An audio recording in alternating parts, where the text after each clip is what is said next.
नमस्कार विद्यार्थी मित्रांनो, Jeevan sir math and reasoning academy या यूट्यूब चॅनलवर आपले सहर्ष स्वागत आहे. विद्यार्थी मित्रांनो, आपली जी सिरीज सुरू आहे, कुठली पोलीस भरती PYQ सिरीज, त्या सिरीजचा भाग क्रमांक 3 आपण घेऊन येत आहोत. तर विद्यार्थी मित्रांनो, तुम्हाला PYQ सिरीज ही अत्यंत महत्त्वाची ठरणार आहे येणाऱ्या पोलीस भरतीसाठी आणि त्याच टाईपचे प्रश्न मी या व्हिडिओमध्ये घेऊन आलेलो आहे. चला तर सुरुवात करूया आपल्या PYQ सिरीज प्रश्नांना. बघा, हा रिझनिंगचा प्रश्न आहे विद्यार्थी मित्रांनो. OPSBN कुठले कुठले OPSB आणि NK ही अध्यक्षरे असलेले 6 अध्यक्ष एका वर्तुळाकार टेबलाभोवती मध्यभागी तोंड करून, हे इम्पॉर्टंट आहे, कुठे मध्यभागी तोंड करून आणि एकमेकांपासून समान अंतरावर बसलेले आहेत.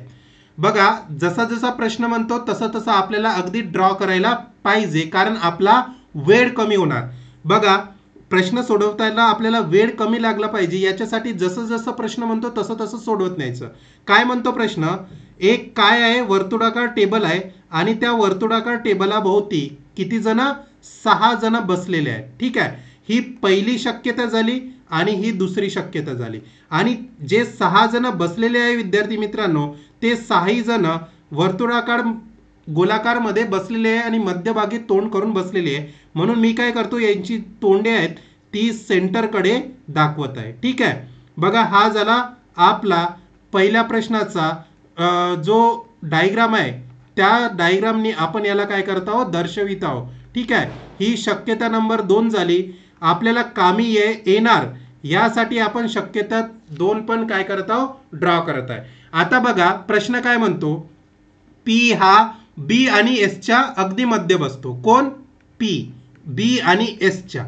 एक प्रकारे असा पण बसू शकतो, दुसऱ्या प्रकारे कसा बसू शकतो, S इथे बसू शकतो आणि B असा बसू शकतो. ही झाली पहिल्या वाक्याची आपली सिम्प्लिफिकेशन. त्याच्यानंतर बघा, N हा K आणि O च्या अगदी मध्य बसतो. कोण? N हा K आणि O च्या मध्यभागी बसतो.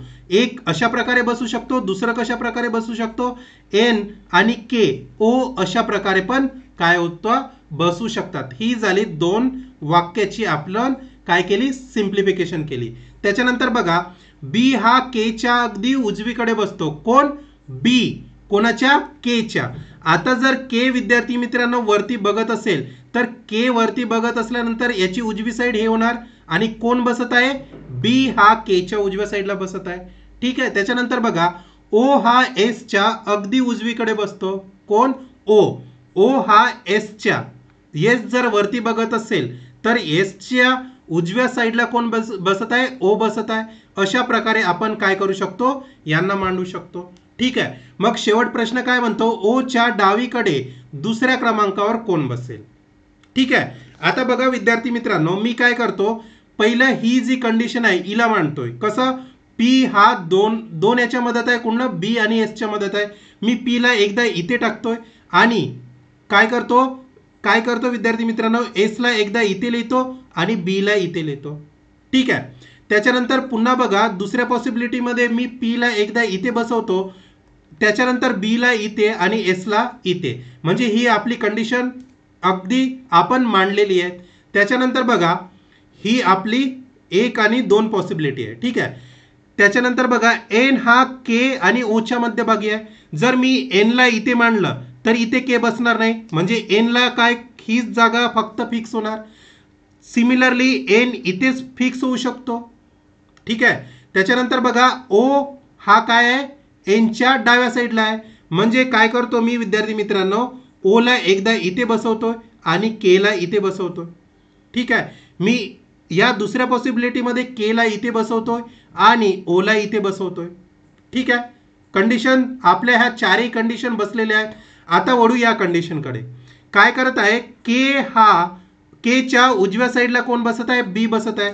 म्हणजे K जर वरती बघत असेल तर K ची उजवी साईड ही झाली, ही उजवी साईड झाली आणि उजव्या साईडला कोण बसत आहे, B बसत आहे. म्हणजे ही कंडिशन बरोबर आहे.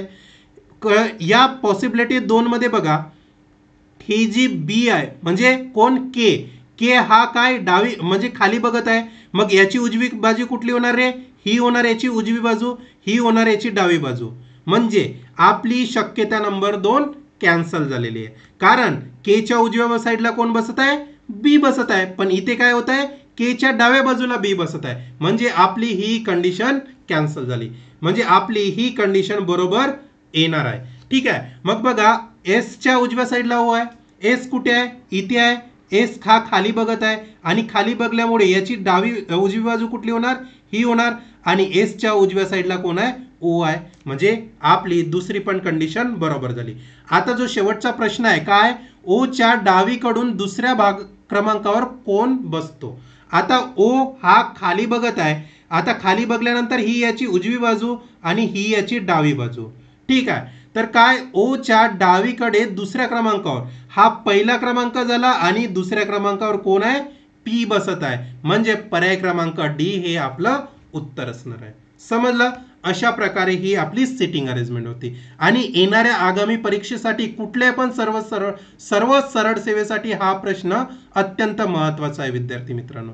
समजला. वळूया प्रश्न क्रमांक 2 कडे. आता बघा हा भूमितीचा प्रश्न आहे विद्यार्थी मित्रांनो, आणि खूपदा हा प्रश्न रिपीट झालेला आहे, म्हणून मी याला काय करत आहे, PYQ सिरीज म्हणून कन्सिडर करत आहोत. बघा काय दिलेलं आहे, सेक जर सेक ब्रॅकेटमध्ये एक्स मायनस 40 डिग्री बरोबर कोसेक ब्रॅकेटमध्ये वाय प्लस वाय अधिक 10 डिग्री, तर याचं मान काय काढायचं आहे आपल्याला, एक्स आणि वायचं मान काढायचं आहे. म्हणजे कॉट एक्स अधिक वाय ची किंमत शोधायची आहे. समजा विद्यार्थी मित्रांनो, म्हणजे काय होते, एक तुम्हाला काय युनिव्हर्सल ट्रूथ असते, कुठलं, जसं की बघा सेक थीटा 1 बरोबर कोसेक थीटा 2. ठीक आहे. हा जर कंडिशन बरोबर राहिला तर इथं काय होतो, थीटा 1 म्हणजे थीटा 1 अधिक थीटा 2 बरोबर काय असते, 90 डिग्री असते. समजलं. ही लिहून घ्या, ही खूप इम्पॉर्टंट काय आहे, युनिव्हर्सल ट्रूथ आहे आणि फॉर्म्युला पण हा आहे. ठीक आहे. ट्रिग्नोमेट्री आपण चॅप्टर घेतलेलं नाही, पण तुम्हाला सांगू इच्छितो की हा एक खूप महत्वाचा फॉर्म्युला आहे भूमितीमधला. ठीक आहे. त्याच्यानंतर बघा काय काय दिलेलं आहे आपल्याला, एक्स मायनस 40 डिग्री बरोबर आहे. त्याच्यानंतर आपण याला काय करू, अधिक वाय अधिक 10 डिग्री बरोबर काय मानू, थीटा 1 आणि थीटा 2 काय मानलाय, 90 डिग्री. याला काय करू, 90 डिग्रीच्या बरोबर करू.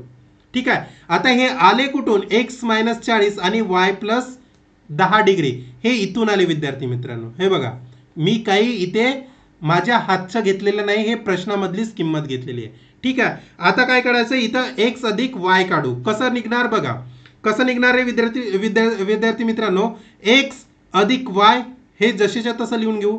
आता बघा इथे काय -40 आणि +10, तर काय होणार, हा जो +10 आहे हा मायनस म्हणजे 40 मधून वजा होणार. पण आपल्याला काय करायचं आहे, जे मोठ्या संख्येसमोरचं चिन्ह आहे तेच प्रश्नामध्ये उत्तरामध्ये लिहायचं आहे. म्हणजे किती राहणार इथे, 30 डिग्री राहणार आणि बरोबर 90 डिग्री होणार. आता त्याच्यानंतर एक्स अधिक वाय बरोबर काय होणार, 90 डिग्री अधिक हे काय होणार, इकडे गेल्यानंतर अधिक होणार आणि 30 डिग्री होणार. म्हणजे एक्स अधिक वाय बरोबर किती होणार, 120 डिग्री होणार. एक्स अधिक वाय 120. पण आपल्याला कॉटची किंमत विचारली, एक्स अधिक वाय ची विचारली आहे का, नाही. तर काय होणार बघा विद्यार्थी मित्रांनो, आपल्याला एक्स अधिक वाय आलेले आहे, पण लिहायचं काय, कॉट एक्स अधिक वाय म्हणजे कॉट 120 ची किंमत लिहायची आहे. आता 120 ला आपण 90 डिग्री आणि 30 डिग्री मध्ये कन्वर्ट करू शकतो. समजलं. त्याच्यानंतर बघा याला काय लिहू शकतो, हा जो कॉट 90 आहे बरोबर आहे ना, जसं की बघा कॉट 90 डिग्री अधिक 30 डिग्री. ठीक आहे. म्हणजे 30 डिग्री, 90 डिग्री अधिक 30 डिग्री म्हणजे काय होतो, कॉट 90 ची व्हॅल्यू येते, काय येते, कॉट 90 डिग्रीची किंमत येते विद्यार्थी मित्रांनो मायनस टॅन काय 30 डिग्री बरोबर आहे.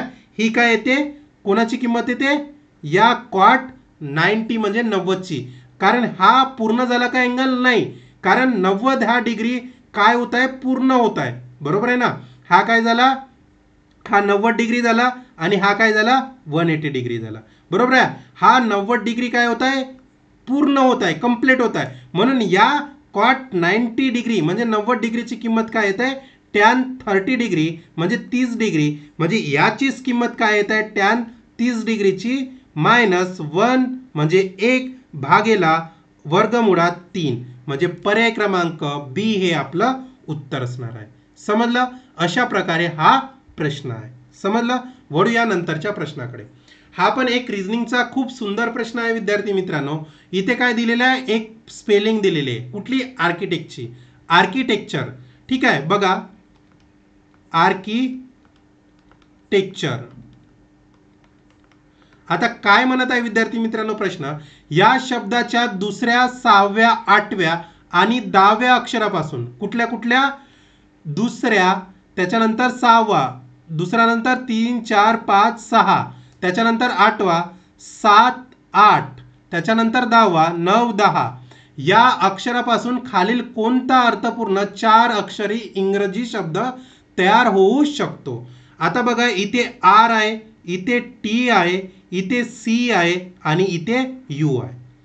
हा अर्थपूर्ण 4 अक्षरी इंग्रजी शब्द आहे का विद्यार्थी मित्रांनो नाही. याला काय करायचं आहे अर्थपूर्ण वाक्य म्हणजे शब्द तयार करायचा आहे. तर अर्थपूर्ण शब्द होतो CURT. CURT म्हणजे काय होतं रे विद्यार्थी मित्रांनो उद्धट बोलणे. काय होतं उद्धटपणे बोलणे. हा या CURTचा काय होतो इंग्रजी शब्द तयार होतो. ठीक आहे म्हणजे पर्याय क्रमांक ए हे आपलं उत्तर असणार आहे. ठीक आहे समजलं. वळूया नंतरच्या प्रश्नाकडे. बघा खूप सुंदर प्रश्न आहे. चौरस आणि आयताचे क्षेत्रफळ समान आहे. प्रश्न क्रमांक 4 बघा चौरस आणि आयताचे क्षेत्रफळ काय समान आहे. आयताची लांबी चौरसाच्या बाजूपेक्षा 9 सेंटीमीटरने जास्त आहे आणि त्याची रुंदी चौरसाच्या बाजूपेक्षा 6 सेंटीमीटरने कमी आहे. आयताची परिमिती किती असेल. आता तुम्हाला काय करायचं आहे चौरस आणि आयताच्या आधी क्षेत्रफळाचा फॉर्म्युला माहित पाहिजे. काय माहित पाहिजे फॉर्म्युला. आता बघा विद्यार्थी मित्रांनो आपल्याला बाजू दिलेली आहे. ठीक आहे तर आयताची बाजू दिलेली आहे आणि रुंदी दिलेली आहे. समजा आयताची बाजू मी मानली काय मानतो बाजू ए मानतो. ठीक आहे आणि त्याची रुंदी मी काय मानतो बी मानतो आणि लांबी एल मानतो. ही झाली आयताची लांबी रुंदी आणि बाजू. ठीक आहे त्याच्यानंतर बघा काय म्हणतोय प्रश्न काय म्हणतो आयताची लांबी चौरसाच्या बाजूपेक्षा 9 सेंटीमीटरने जास्त आहे. कोण लांबी कोणापेक्षा बाजूपेक्षा. आता लांबी बाजूपेक्षा किती 9 सेंटीमीटर जास्त. आपण लांबीला काय मानलं एल मानलं. लांबी चौरसाच्या बाजूपेक्षा आणि बाजूला काय मानलंय ए मानलाय. कितीने जास्त आहे 9 ने. म्हणजे ए अधिक 9 होणार लांबी कोणाची आयताची. हे सगळं बघत आहोत आपण आयताचं कोणाचं आयताचे. ठीक आहे त्याच्यानंतर त्याची रुंदी चौरसाच्या. आता रुंदीला काय मानलं बी मानलाय. आता चौरसाच्या बाजूपेक्षा बाजूला काय मानलाय ए मानलाय. कितीने कमी आहे 6ने कमी आहे म्हणजे -6 हे झालं रुंदी आणि लांबीचं काय आपल्याला मोजमाप मिळालं कोणाच्या आयताच्या. सगळं समजलं. आता विद्यार्थी मित्रांनो तुम्हाला काय माहित पाहिजे आयताचे क्षेत्रफळ माहित पाहिजे. आता आयताचे क्षेत्रफळ काय आहे रे आयताचे क्षेत्रफळ कोणाला माहित आहे का. मी अशा टाईपचे खूप प्रश्न घेतलेले आहे. आयताचे क्षेत्रफळ काय असते बाजूचा वर्ग असते. आता काय म्हणलं आयताचे क्षेत्रफळ आणि चौरसाचे क्षेत्रफळ समान आहे. आता चौरसाचे क्षेत्रफळ काय चौरसाचे क्षेत्रफळ हे दोनही क्षेत्रफळ समान आहे. चौरसाचे क्षेत्रफळ काय होतो लांबी गुणेला रुंदी. ठीक आहे. आता बघा हा प्रश्न म्हणतो चौरसाचे आणि आयताचे क्षेत्रफळ समान आहे. तर मी काय करतो आयताचे क्षेत्रफळ समान करतो कोणाच्या चौरसाच्या क्षेत्रफळाचा. म्हणजे बाजू काय मानलाय ए तर याचा काय घेतो ए चा वर्ग घेतो. त्याच्यानंतर लांबी गुणेला रुंदी म्हणजे काय रे एल इंटू बी घेतो. समजलं. आता बघा ए चा स्क्वेअर म्हणजे ए चा वर्ग, एल ची बाजू एल ची किंमत काय आहे ए अधिक 9 आहे. त्याच्यानंतर गुणाकारामध्ये बी ची किंमत काय ए मायनस 6 आहे. समजलं. आता याला काय करायचं सोडवायचं आहे म्हणजे ए स्क्वेअर म्हणजे ए चा वर्ग. आता बघा गुणाकार करताना काय काय होणार ए गुणेला ए म्हणजे काय होणार ए चा वर्ग होणार. आता काय होणार ए गुणेला 6 होणार म्हणजे किती होणार 6 ए होणार. त्याच्यानंतर हे किती होणार आता बघा आता इथे करताना मायनस मायनस काय होणार प्लस होणार कारण इथे प्लस आहे. बघा इथे प्लस आहे ना 9च्या समोर काय आहे प्लस आहे म्हणजे इथे काय होणार अधिक येणार. 9 गुणिला ए किती होणार 9 ए आणि मायनस आता काय होणार इथे मायनस 9 छक 54 किती होणार 9 छक 54. आता बघा इथे काय होणार ए चा वर्ग बरोबर ए चा वर्ग मायनस हे किती होणार रे हे किती होणार अधिक अधिक मध्ये किती होणार 9 मधून 6 गेले तर किती राहतं 3 ए राहतं आणि मायनस 54 राहतं. आता हा जर ए इकडे आला तर काय होणार कॅन्सल होणार म्हणजे मायनस मायनस होणार म्हणजे बघा ए चा स्क्वेअर मायनस ए चा स्क्वेअर इथे काय राहणार 3 ए मायनस 54 ए राहणार म्हणजे हा कॅन्सल होणार. मग इथे काय राहणार 3 ए बरोबर 54 राहणार. समजलं. बघा विद्यार्थी मित्रांनो मी कसं करत आहे मग ए ची किंमत किती होणार इथे 54 भागेला 3 म्हणजे किती येणार 18 तिरी 54 म्हणजे ए ची किंमत किती निघाली 54 निघाली म्हणजे आपली ए ची किंमत आली आहे 54. मग ए ची किंमत जर 54 आली तर लांबी काय होणार लांबी बरोबर म्हणजे लांबी एल काय आहे लांबी म्हणजे काय असणार 54 अधिक 9 किती होणार रे 54 अधिक 9 सॉरी इथे किती आली ए 18 आली आहे म्हणजे इथे काय होणार 18. एक मिनिट विद्यार्थी मित्रांनो इथे किती होणार ए ची किंमत आपली किती आलेली आहे 18 आलेली आहे म्हणजे 18 अधिक 9 किती होणार 27. आणि जे आपण बी मानलेले आहे बी कशाला मानली रुंदीला म्हणजे आपली रुंदी काय होणार रुंदी म्हणजे बी बरोबर ए म्हणजे ए किती आला 18 आलं मायनस किती आहे 6 आहे म्हणजे 18 मायनस 6 किती होणार रे 12 होणार म्हणजे आपल्याला लांबी आणि रुंदी मिळाली आहे. आता काय करायचं आयताची परिमिती म्हणजे काय होणार आयताची परिमिती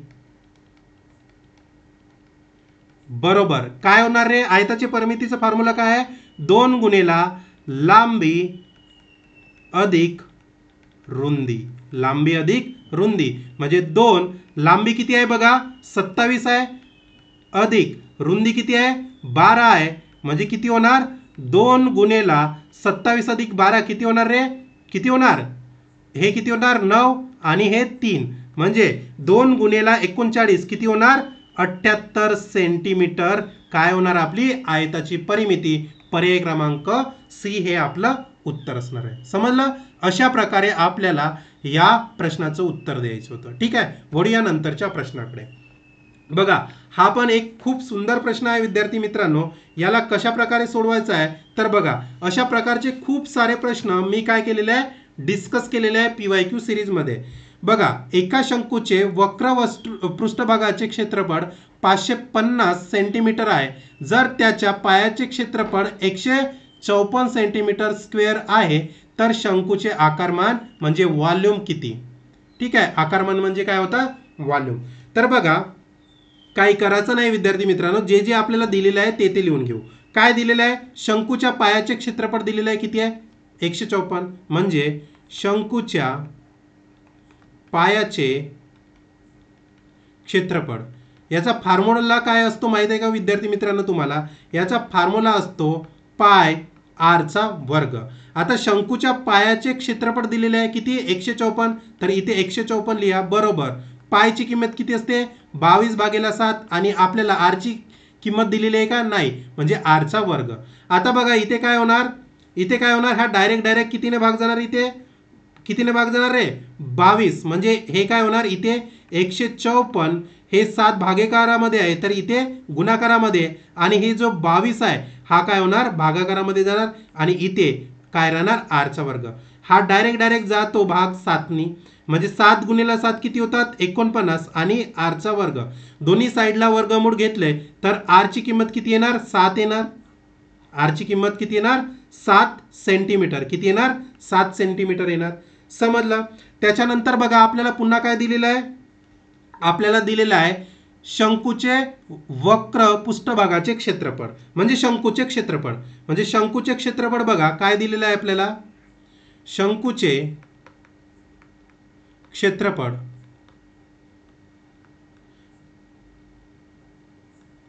बघा, क्षेत्रफळ काय होतं रे शंकूचे, पाय आर एल होतं आणि आपल्याला किती दिलेलं आहे 550 सेंटीमीटर स्क्वेअर दिलेलं आहे. आता पायची व्हॅल्यू काय असते 22/7. आर ची किंमत आत्ताच काढली किती 7 आणि एल ची किंमत आपल्याला काढायची आहे. एल ची किंमत काढायची आहे. आता बघा इथे काय होतो 550 ह्या काय होणार 7 गुणाकारामध्ये जाणार आणि खाली भागाकारामध्ये किती राहणार 22 राहणार. आता बघा पुन्हा इथे काय आहे हे 7 आहे तर इथे 7 भागाकारामध्ये होणार म्हणजे 7 7 कॅन्सल बरोबर आहे. इथे कितीचा भाग जातो 11 2 22 11 5 55. इथे काय राहणार 50 आहे ना हे 50 ला 2 ने किती वेळा 25 वेळा भाग जातो म्हणजे एल ची किंमत किती आली तुम्हाला एल ची किंमत आली 25 सेंटीमीटर.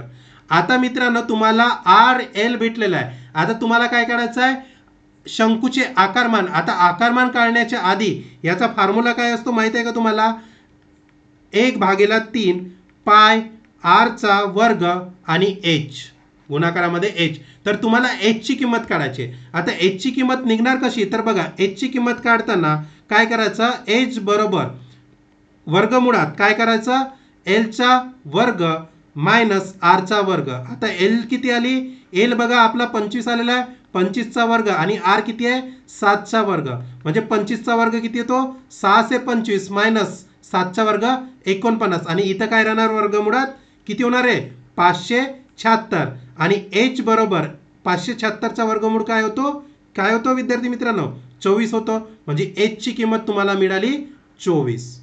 ठीक आहे. आता जर एच ची किंमत मिळाली तुम्हाला 24 तर शंकूचे आकारमानाचा फॉर्म्युला काय आहे जो मी तुम्हाला आता सांगितलेला आहे. हा शंकूचे आकारमान बरोबर 1/3 गुणाकारामध्ये पायची किंमत किती आली 22/7 म्हणजे याचा युनिव्हर्सल किंमत आहे आणि आर ची किंमत किती आहे बघा 7 म्हणजे 7 चा वर्ग याला 2 वेळा लिहू शकतो आणि एच ची किंमत किती आली 24. समजला. इथे बघा 3 8 24 आणि हा 7 एक वेळा 7 ने कटतो म्हणजे इथं काय राहतो 22 गुणिला 7 गुणिला 8 राहतं. आता 22 गुणिला 7 गुणिला 8 जर केला विद्यार्थी मित्रांनो तर तुमचा 1232 सेंटीमीटरचा क्यूब हा उत्तर येतो. म्हणजे पर्याय क्रमांक किती येणार सी हा तुमचं उत्तर असणार आहे. समजलं. अशा प्रकारे सोपा प्रश्न होता. ठीक आहे. वळू या नंतरच्या प्रश्नाकडे. बघा 6वा जो प्रश्न आहे विद्यार्थी मित्रांनो हा पण खूप महत्वाचा प्रश्न आहे. सूरज 18 किमी अंतर 12 मिनिटात पार करतो. जर त्याचा वेग ताशी 30 किमीने कमी झाला तर सूरजला तेच म्हणजे जे काही अंतर येतील ते अंतर कापण्यासाठी किती वेळ लागेल. बघा अंतर बरोबर काय असतं रे अंतर बरोबर वेळ गुणिला वेग असतं. हा फॉर्म्युला तुम्हाला लिहून दिलेला आहे. आता बघा वेग इथून काढायचा आहे. वेग बरोबर काय होणार अंतर भागेला वेळ होणार. तर आपल्याला सूरजचा वेग काढायचा आहे. सूरजचा वेग काय होणार सूरजचा वेग होणार अंतर किती दिलेलं आहे 18 आणि वेळ किती दिलेला आहे 12 म्हणजे किती होणार 3 छक 18 आणि साइन दुने 12 म्हणजे किती होणार 1.5 किमी प्रति मिनिट होणार. ठीक आहे प्रति मिनिट होणार. हा झाला सूरजचा वेग. आता काय होत आहे तो 30 किमीने कमी झाला. कितीने 30 किमीने. बघ जर तो 30 किमी किती आहे किमीने काय होत आहे कमी झाला आहे. किमीने कमी झाला म्हणजे 30 किमीने म्हणजे काय होणार रे प्रति तास आहे ना ते त्याला काय करा सेकंदामध्ये करा म्हणजे इथं 0.5 किमी काय होता मिनिट किमी पर मिनिट होणार. आता जो तुमचा नवीन वेग निघणार तो नवीन वेग काय होणार वेग कमी झाला आहे म्हणजे नवीन वेग काय होणार नवीन वेग म्हणजे 1.5 हा जो पहिला वेग आहे याच्यामधून 0.5 काय करावं लागेल वजा करावं लागेल म्हणजे किती भेटणार तुम्हाला किती 1 किमी प्रति मिनिट मिळणार. हा झाला तुमचा नवीन वेग. आता तेच अंतर म्हणजे कोणते अंतर 18 किमी अंतर कापण्यासाठी किती वेळ लागेल म्हणजे काय होणार वेळ बरोबर अंतर भागेला वेग होणार. अंतर किती आहे तेच आहे म्हणजे 18 आहे आणि वेग किती निघाला आपला नवीन 1 निघालाय म्हणजे वेळ किती लागणार 18 मिनिट. किती लागणार 18 मिनिट म्हणजे पर्याय क्रमांक कुठलं डी हे उत्तर बरोबर असणार आहे. समजलं. वळूया नंतरच्या प्रश्नाकडे. प्रश्न क्रमांक 7 खूप सोपा प्रश्न आहे विद्यार्थी मित्रांनो. एकटा पी एक काम 16 दिवसात पूर्ण करू शकतो. एकटा क्यू तेच काम 20 दिवसात पूर्ण करू शकतो. पी आणि क्यू एकत्र काम सुरू करतात पण क्यू काम पूर्ण होण्याच्या 7 दिवसाआधीच काम सोडून देतो. एकूण काम किती दिवसात पूर्ण होईल. बघा पी किती दिवसात 16 दिवसात पूर्ण करत आहे. क्यू किती दिवसात 20 दिवसात. याचा जर तुम्ही काय घेतला लसावी घेतला तर 16 पंचे 80 आणि 20 चौ 80 म्हणजे किती येणार 80 येणार. 16 पंचे 80 आणि 20 चौ 80 हा झाला तुमचा लसावी. ठीक आहे. आता काय करत आहे पी आणि क्यू एकत्र काम करत आहे. कोण पी आणि क्यू किती काम करत आहे 5 अधिक 4 किती 9 काम एकत्र करत आहे. पण काय करत आहे क्यू हा काम पूर्ण होण्याच्या 7 दिवसाआधीच काम सोडून जातो. म्हणजे क्यू काय करत आहे काम सोडून जात आहे किती किती 7 दिवसाआधीच. पण क्यू ची क्षमता किती आहे 4 आहे म्हणजे इथे काय होणार 4 गुणाकार होणार 7 चौ 28 होणार. म्हणजे हे काय झालं क्यूचं पूर्ण काम झालं 28 बरोबर आहे ना. हे काय झालं क्यूचं पूर्ण काम झालं 28 आणि आपल्याला काय करायचं आहे एकूण काम किती दिवसात पूर्ण होईल म्हणजे 80 अधिक 28 हे एकूण काम होणार. एकूण काम होणार किती होणार एकूण काम 80 अधिक 28 108 काम होणार. आणि दोघेही मिळून पूर्ण करणार किती दिवसात पूर्ण करणार हे क्वेश्चन विचारलेलं आहे. मग बघा काय होणार पूर्ण काम किती दिवसात पी आणि क्यू पूर्ण करणार म्हणजे पूर्ण काम आहे 108 आणि पी आणि क्यूला किती दिवस लागतात 9 दिवस म्हणजे 12 9 108 दिवस म्हणजे 12 दिवस त्यांना लागेल. पर्याय क्रमांक सी हे आपलं उत्तर असणार आहे. समजलं. अशा प्रकारे हा सोपा प्रश्न होता. वळूया नंतरच्या प्रश्नाकडे. बघा 8वा पण क्वेश्चन हा माझ्या PYQ सिरीज मध्ये घेतलेला प्रश्न आहे आणि खूप सोपा प्रश्न आहे. ठीक आहे. काय म्हणतो पुस्तकाची चिन्हांकित किंमत. हे चिन्हांकित किंमत म्हणजे काय असते रे छापील किंमत असते. पुस्तक मेळ्यात ते 12 आणि 8% किती 12% आणि 8% अशा सलग 2 सवलतीसह विक्रीसाठी उपलब्ध असतात. ग्राहकासाठी पुस्तकाची अंतिम विक्री किंमत मध्ये किती आहे जवळच्या पूर्णांकात पूर्णांकित केली जाते. आता बघा हे छापील किंमत तुमच्या काही कामाची नाही विद्यार्थी मित्रांनो. बघा आपल्याला मेन म्हणजे काय करायचं आहे 2 सवलती देत आहे. किती 2 सवलती. पहिली सवलत किती देत आहे 12% आणि दुसरी सवलत 8% देत आहे. याला आपण असं लिहू शकतो 12 अधिक 8 मायनस 12 गुणिला 8 भागीला 100. ठीक आहे. किती होतं रे 20 मायनस 12 8 96 आणि भागीला 100 म्हणजे 20 मायनस हे जर 2 शून्य लागले तर इथे काय राहतात 0.96. ठीक आहे. मग 20 मधून जर 0.96 गेले तर किती राहणार 90 म्हणजे 89.04% राहतात. आपल्याला काय करणार आहे पूर्णांकात पूर्णांकित म्हणजे जवळच्या. तर याला जवळचे किती होणार रे हे 19% होणार जवळचं. समजलं 19% होणार. तर या 19%वर आपल्याला जे छापील किंमत आहे त्या किमतीवर आपल्याला विक्री किंमत म्हणजे 19%वर किती सूट दिली जाते. म्हणजे काय होणार 19%वर सूट दिल्यावर विक्री किंमत किती असं काढावं लागेल. ठीक आहे. मग बघा आपली छापील किंमत किती आहे 1000 रुपये आहे. ठीक आहे. आणि किती टक्के सूट देत आहे 19%. जर आपली 100% असेल तर ते 19% वजा केले तर किती राहतं रे 81% राहतं.